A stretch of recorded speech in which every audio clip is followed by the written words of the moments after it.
When I feel the first cool air of the season and I think about New Year's resolutions, I think about 5 ways that you could eliminate roadblocks and have success with your New Year's resolutions starting in November.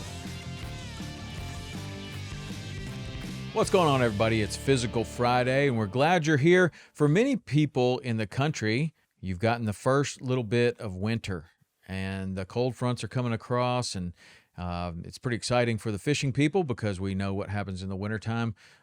For a lot of the fishing, it makes the bait move around. We get some different fish happening, kind of stirs things up a little bit. But for other people, the first little bit of winter also means that you start thinking about the upcoming Thanksgiving, Christmas, and then, of course, the New Year.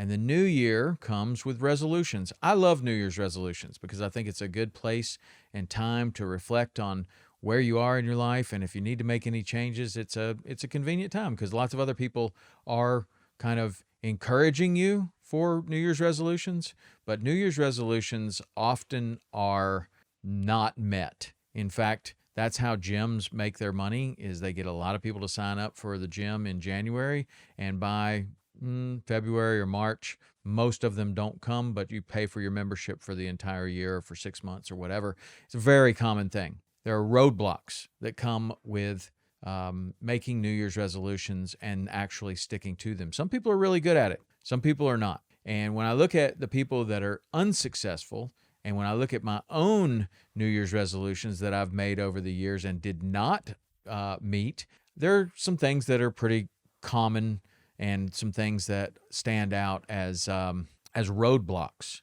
And those roadblocks can be eliminated. So when I feel the first cool air of the season and I think about New Year's resolutions, I think about 5 ways that you could eliminate roadblocks and have success with your New Year's resolutions starting in November. At number 5, I'm going to say set the goal. Set the goal now in November for what you plan on doing. Is there a certain amount of weight that you're trying to lose? Is there a certain amount of, are you going to change a behavior? Are you going to try to hit the gym 5 days a week? Are you going to join a new gym? Are you going to run a marathon? Whatever it is, whatever your goal is for the year, set it now. Now you have time to think about it. You have time to create a meaning for that goal in your own life, and do that now in November. So you go ahead and set that goal.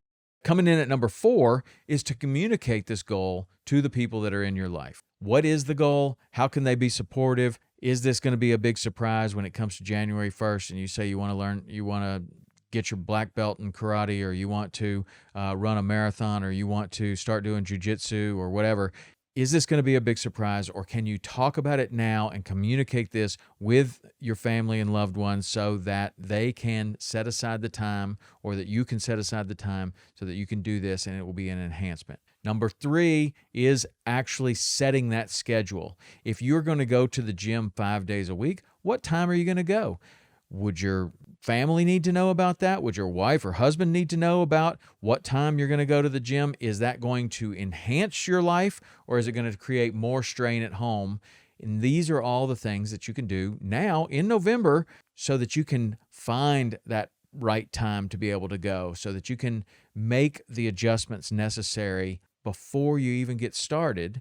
So that, first of all, you've communicated what the goal is. You set the goal, you've communicated the goal, and now you're setting the schedule, and everybody will know exactly what's going to happen come January 1st. Number 2 is knowledge. Is there something that you need to learn, or is there someone you need to meet in order to be able to be successful with this goal? So in other words, if you're going to try to go to the gym 5 days a week starting January 1st, do you know what the gym is? Do you know where it is? Have you been in there? Do you have a membership? All of these things can be laid out well in advance. Do you need to meet a trainer?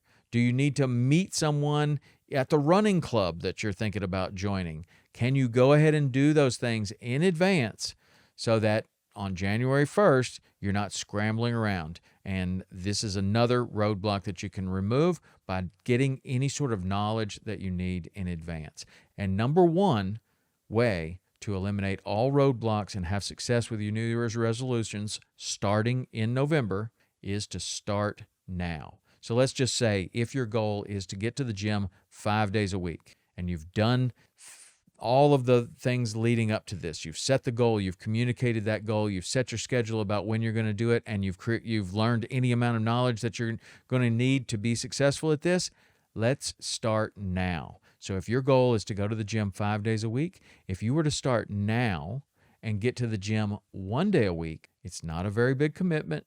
You already know what time you're going to do it. You already know where the gym is. You already know all of these things, and you can start to develop that habit in November so that you can add to that step by step, little by little in December. Maybe there's a couple of weeks there where you can go twice a week or 3 times a week, but you're going to start with 1 day a week. In a couple of weeks, maybe it's 2 days a week. In a few more weeks, it's 3 days a week. By the time January 1st rolls around, you're only adding a couple of days a week to your schedule to be successful at this goal that you've set. Those are 5 ways that you can eliminate roadblocks and be successful in your New Year's resolution.